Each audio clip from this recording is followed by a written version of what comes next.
26 जनवरी को कुछ घटना चक्कर ऐसा घटा जिस चक्कर से हमारे आंदोलन को एक सेटबैक हुआ। उनका जितना रोल है मीडिया उससे ज़्यादा वो कर रहा है, क्योंकि आंदोलन जब हम चले थे तब भी ये सोचकर चले थे कि आंदोलन बहुत लंबा हो सकता है।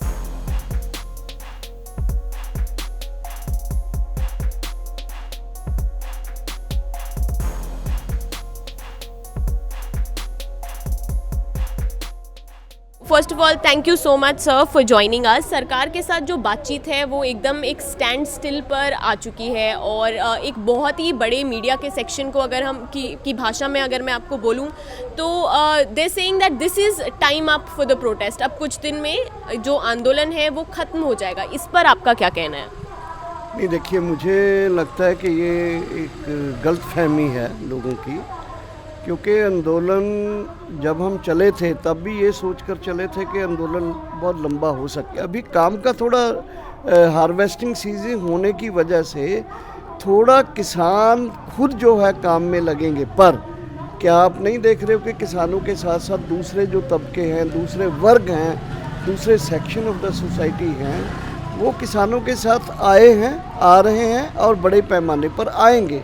और हमारा ये एक्सपीरियंस है कि ऐसे सीजन्स में भी आंदोलनों को जीता गया है और हम जरूर जीतेंगे। और बड़े पैमाने पर other section of people in दिनों में जब हमारा हार्वेस्टिंग का पीक होगा, उनके साथ साथ किसान भी काम को बांटेंगे, एक दूसरे का काम करेंगे, किसान भी रहेंगे और उनके साथ अदर सेक्शन भी आएंगे।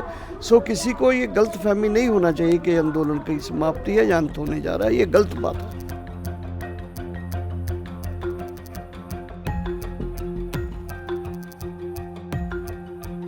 देखो, इसको आप अगर देखेंगे तो 26 जनवरी को कुछ घटना चक्कर ऐसा घटा जिस चक्कर से हमारे आंदोलन को एक सेटबैक हुआ।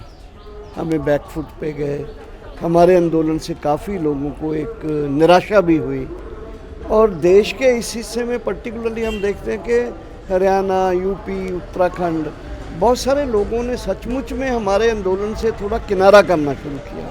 लेकिन 28 जनवरी रात के बाद हम देखते हैं कि पंजाब से भी, हरियाणा से भी, यूपी से भी, अलग अलग जगह से यहाँ लोग जो एक वो फीलिंग थी बैकफुट पर जिसके चलते हुए गया था, उसको काउंटर करके हमारे लोगों ने बड़े पैमाने पर इन बॉर्डर्स के ऊपर आना शुरू किया।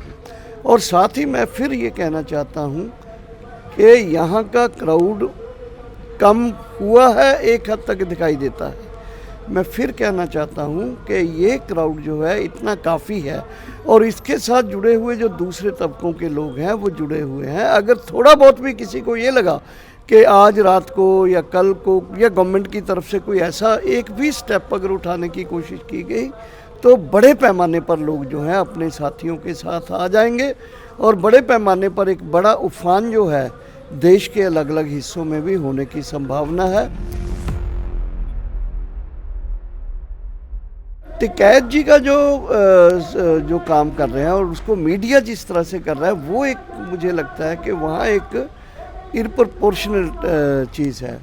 उनका जितना रोल है मीडिया उससे ज़्यादा वो कर रहा है। उनका कोई भी स्टेटमेंट होता है उसको ऐसे, हालांकि वो ग्राउंड में इम्प्लीमेंट नहीं होती हैं चीज़ें। तो मेरा ये कहना है कि टिकैत जी का काम करने का स्टाइल, बोलने का स्टाइल, जो संगठनों का, किसान संगठनों का एक इंडिविजुअली होता है उस तरह का है उनके यूनियन का। हमारे पंजाब की यूनियन जो है बहुत डेमोक्रेटिकली टीम वर्क होता है। यहाँ में डिसीजन हम बाकायदा डिस्कशन के बाद ट्रांसपेरेंसी, इसीलिए पंजाब के जो संगठन हैं इस मोर्चे को यहाँ तक ले, अदरवाइज नहीं ये मोर्चा यहाँ तक। अब मेरा एक आखिरी सवाल, आज आंदोलन को पूरे 3 महीने हो चुके हैं। दिल्ली में जब ये शुरू हुआ, कोई एक मैसेज जो आप बीजेपी को देना चाहते हैं, सेंट्रल गवर्नमेंट को जो आप मैसेज देना चाहते हैं? बीजेपी के लिए मेरा इतना बोलना है कि बीजेपी पार्टी को और उसके एनडीए पार्टनर्स को ये समझना चाहिए कि ये किसी एक फैक्ट्री का आंदोलन नहीं है, एक गांव का आंदोलन नहीं है। ये मुद्दे जो हैं पूरे देश के किसानों के हैं। पूरे देश के किसान संगठन जो बीजेपी के साथ नहीं हैं, वो पूरे देश के किसान संगठन एकजुट होकर एक मोर्चा में आके संयुक्त किसान मोर्चा में इकट्ठा होके आंदोलन कर रहे हैं।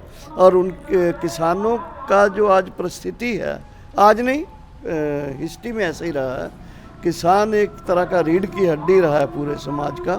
तो अगर वो रीढ़ की हड्डी इस तरह से जलती रहेगी तो लोग इसके साथ आते रहेंगे। और ये आंदोलन जो है, जहाँ जन आंदोलन व्यापक आंदोलन बनेगा, देशव्यापी भी बनेगा, और बीजेपी को इसका जो सेक है, इसका जो एक तरह का बोलिए कि जो सज़ा है वो झेलने के लिए तैयार रहना चाहिए। ये एक बड़े, मैं आंदोलन की तरफ से उसके एक नेता के होने के नाते ये बीजेपी को मतलब के क्या बोलते हैं इसको, चेतावनी देने के रूप में बोल रहा हूँ।